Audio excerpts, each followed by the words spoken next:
turn this over to our clinical panel, and I'll just say we have 3 people who are talking about this. Basically, what we'll do is look at understanding the NTRK gene as a cancer driver, and then looking at NTRK gene fusions in childhood cancer, and looking at the latest updates around NTRK gene fusion cancer. And there'll be a lot of time for some Q&A and for some conversations and discussions. We have 3 different presenters. We're asking each of them to take about 10 minutes. We've asked them to keep their actual comments to just a few minutes to leave enough time for discussions and questions. And you can, again, submit your questions via the chat button, send it to the organizer if you would, so everybody's not distracted by the pop-up things. And it would be perfectly great. And as I said, we have 3 professors. I'll let them introduce themselves, but just briefly, Professor Garcia-Foncillas is the Director of Oncology in Spain at University Hospital Fundacion Jimenez Diaz. And then Ted Leach, Associate Professor at Children's Hospital of Philadelphia, or CHOP as it is known. And then Dr. Drillin, Research Director and Chief of the Early Drug Development Service at Memorial Sloan Kettering. Again, an outstanding panel. And I will turn this over then first to Professor Garcia-Foncillas. Thank you, Tim. Thank you for your introduction. Thank you, Susan. Thank you, Sandra. First of all, I would like to thank for this opportunity to share the basis of gene fusions as main mechanism of carcinogenesis.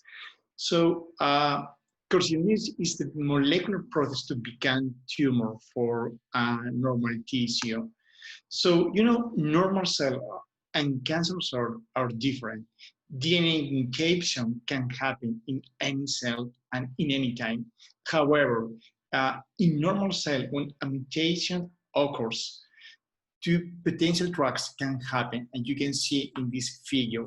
The mutation is repaired, and the cell can continue its normal life cycle. On the other hand, if mutations cannot be repaired, our body activates the cell death, and the mutation does not affect the cellular function, and cell division is stopped. So in this way, the mutation is not transferred to the next generation. So in case of cancer cell, if DNA damage occurs, it's not repaired, and more mutations can be accumulated. And these multiple DNA errors promote a significant change in the cell behavior. So these cells with all these mutations accumulated continue on divisions. So it means that further generations accumulate more and more mutations, and the replication rate grows up.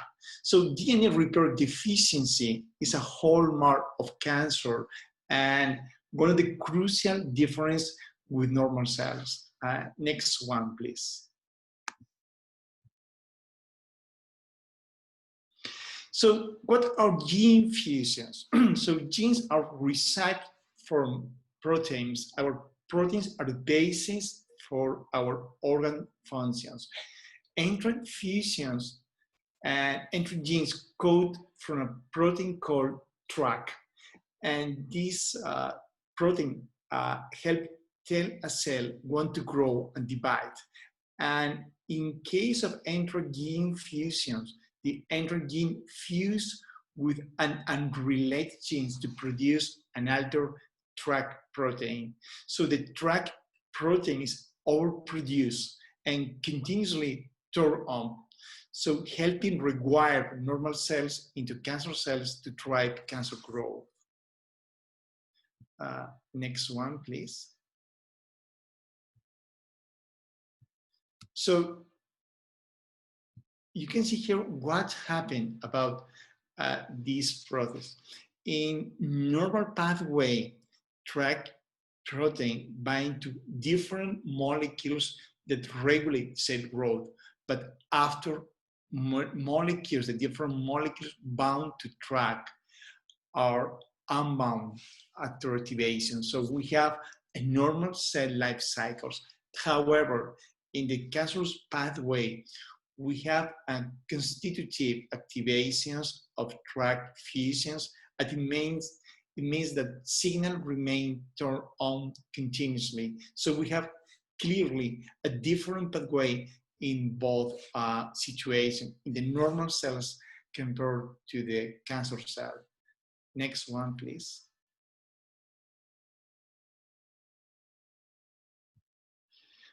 So NTRK gene fusion are found infrequently in common tumor types, but are found frequently in certain rare tumors.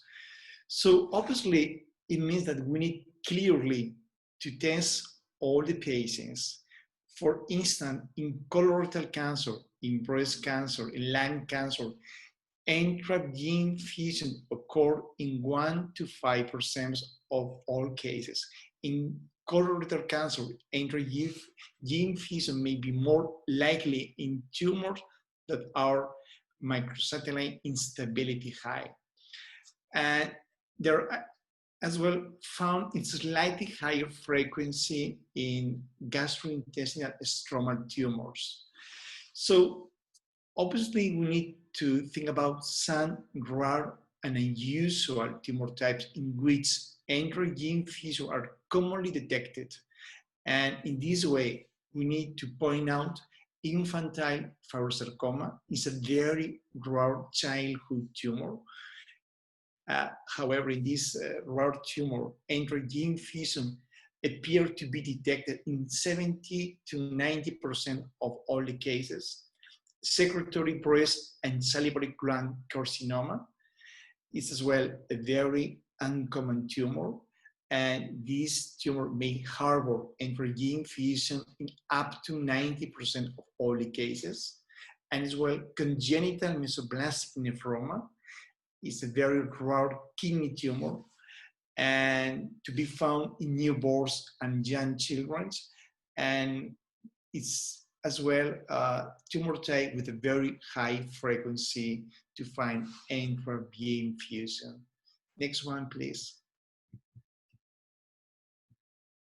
So genomic testing involves sending a tissue sample of the tumor or a circulating blood test to a reference laboratory for DNA sequencing. Not always we have an available lab for doing this kind of analysis in any hospital. The lab searches for specific abnormalities and changes in the cancer cells before returning results to our care team.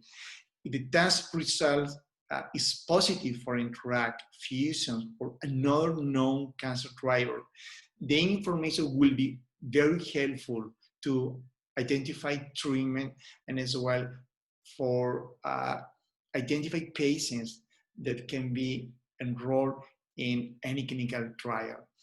Next one, please. So NGS can be done on tissue or in blood. Using NGS, we can test for many alterations at once with high sensitivity and high specificity. However, this approach is time-consuming, high cost, and is not available in many centers. FISH is an option to be performed on tissue. We have as well high sensitivity, high specificity. The several probes to be used in the FISH approach, so can be used at once to detect target in one sample. However, target must be known. So new genes or rearrangement are not detected. So probably we can some potential gene fusions will not be detected using FISH. Immunohistochemistry can detect presence or loss of specific TRK protein. Initially, in tumors, NTRK gene fusion positive TRK protein is lost. So we have at least different options to detect NTRK fusion. Obviously, the best options should be next generation sequencing, NGS. Next one, please. So what treatment options are available according to the genomic test results? So very often, tumor may respond to a standard therapy or other available treatment options. So for cancer with NTRK Gene Fusions, with no options to undergo surgical resections or no alternative therapies, to TRK inhibitors are approved by regulatory authorities, FDA in the US and EMA in Europe. The goal of TRK inhibitors is to shut down the uncontrolled TRK fusion signaling pathway, to stop or to reduce the transformation of normal cells into cancer cells. And currently, we are also testing second generations TRK inhibitors in clinical trials that we are conducting in our institutions. So it means that we have currently a very active drugs to treat cancer across the different tumor types, where we are able to identify NTRK fusions with these new drugs. And in the same way, we have very promising options in second generations for treating as well tumors harboring these genetic alterations. So it's a very amazing and very, I think, hopeful situations and landscape for all the patients. And thank you very much for carefully following this short interaction about NTRK and about gene fusion.